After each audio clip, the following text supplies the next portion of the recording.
Baik, yang pertama teori integrasi ilmu sebagai paradigma keilmuan. Secara bahasa sendiri, istilah paradigma merupakan gabungan dari kata para dan digma. Dalam bahasa Yunani, kata para berarti di sebelah atau di samping, sementara digma bermakna teladan, model, atau arketip. Adapun secara istilah, paradigma merupakan sebuah cara pandang yang dipakai oleh seseorang dalam memahami dan melihat alam semesta, yang merupakan sebuah deskripsi atau perspektif umum tentang metode atau teknik untuk menjelaskan kompleksitas problematika alam semesta. Selanjutnya yaitu arah pengembangan keilmuan dan kelembagaan. Pendidikan merupakan instrumen penting dan bernilai strategis dalam transformasi peradaban masyarakat. Dalam upaya mewujudkan lembaga pendidikan agama yang ideal, perlu diciptakannya keterpaduan dalam sistem dan proses penyelenggaraan pendidikan maupun fasilitas pendukung yang memadai. Berbagai inovasi program pendidikan dalam rangka meningkatkan mutu pendidikan di Indonesia. Peningkatan mutu di Indonesia antara lain: 1. Penyempurnaan kurikulum, penggandaan sumber belajar dan referensi, peningkatan kualitas dosen dan tenaga kependidikan lainnya melalui berbagai pelatihan dan peningkatan kualifikasi pendidikan. C. Landasan yuridis teologis integrasi ilmu agama dan pendidikan. Secara yuridis, pengembangan keilmuan UIN berdasarkan pada ketentuan antara lain: 1. Undang-Undang Nomor 20 Tahun 2003 tentang Pendidikan Nasional. Pasal 3 menjelaskan bahwa pendidikan berfungsi untuk mengembangkan kemampuan dan membentuk watak serta peradaban bangsa yang bermartabat dalam rangka mencerdaskan kehidupan bangsa. Bertujuan untuk mengembangkan potensi peserta didik agar menjadi manusia yang beriman dan bertakwa mulia, serta menjadi warga negara yang demokratis dan bertanggung jawab. Yang kedua yaitu pasal 36 ayat 3, bahwa kurikulum disusun sesuai dengan jenjang pendidikan dengan kerangka kesatuan Negara Republik Indonesia yang memperhatikan aspek peningkatan iman dan takwa, peningkatan akhlak mulia, peningkatan potensi kecerdasan serta minat peserta didik, tuntutan dunia kerja, tuntutan pembangunan daerah, perkembangan ilmu, pengetahuan, teknologi, seni, agama, dan budaya, serta dinamika perkembangan global, persatuan nasional, dan nilai-nilai kebangsaan. Yang ketiga, pasal 38 ayat 3, kurikulum pendidikan tinggi dikembangkan oleh perguruan tinggi yang bersangkutan dan mengacu pada standar nasional pendidikan untuk setiap program studi. Yang keempat, Kemendiknas RI Nomor 23/U/2000 tentang pedoman penyusunan kurikulum pendidikan tinggi dan penilaian hasil belajar mahasiswa.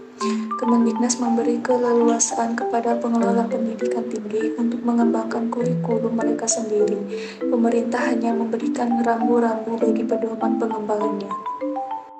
Pemaknaan integrasi ilmu dan agama. Integrasi berasal dari kata integration yang berarti kesempurnaan atau keseluruhan. Pewarda Minto pernah mengartikan integrasi adalah penyatuan supaya menjadi suatu kebulatan atau menjadi utuh. Dalam ilmu sosial, integrasi dimaknai sebagai proses penyesuaian di antara unsur-unsur yang saling berbeda dalam kehidupan masyarakat, sehingga menghasilkan pola kehidupan masyarakat yang memiliki keserasian fungsi.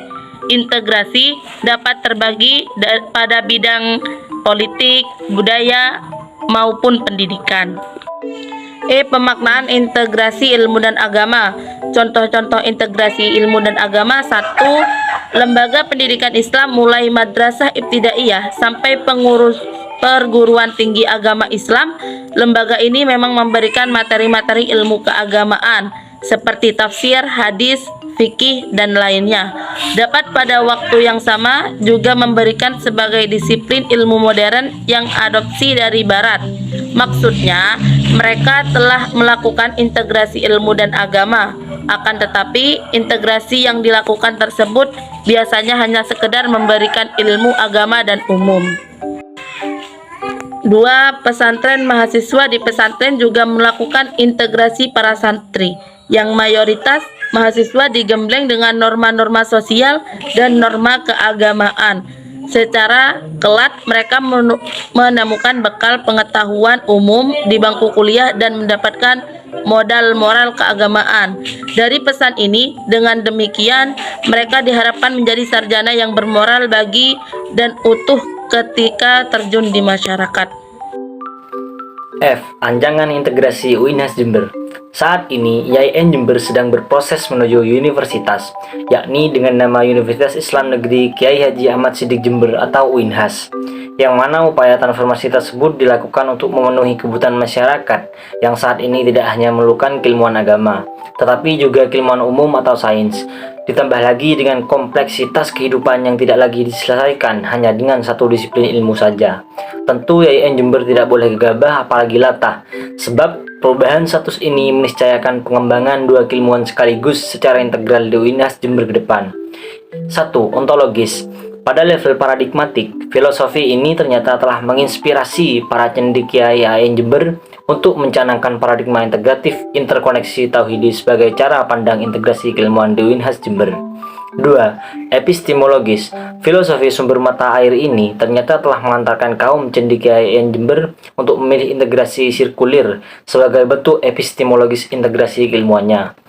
Semua hal di atas dalam rencana induk pengembangan atau RIP, rencana strategis atau RENSTA, rencana operasional atau RENO, program dan roadmap, ancaman integrasi keilmuan UINHAS pada level aksiologisnya yang ternyata menekankan pada implementasi nilai-nilai Islam Nusantara dan maqasid al-syariah nilai Islam Nusantara pada level ini.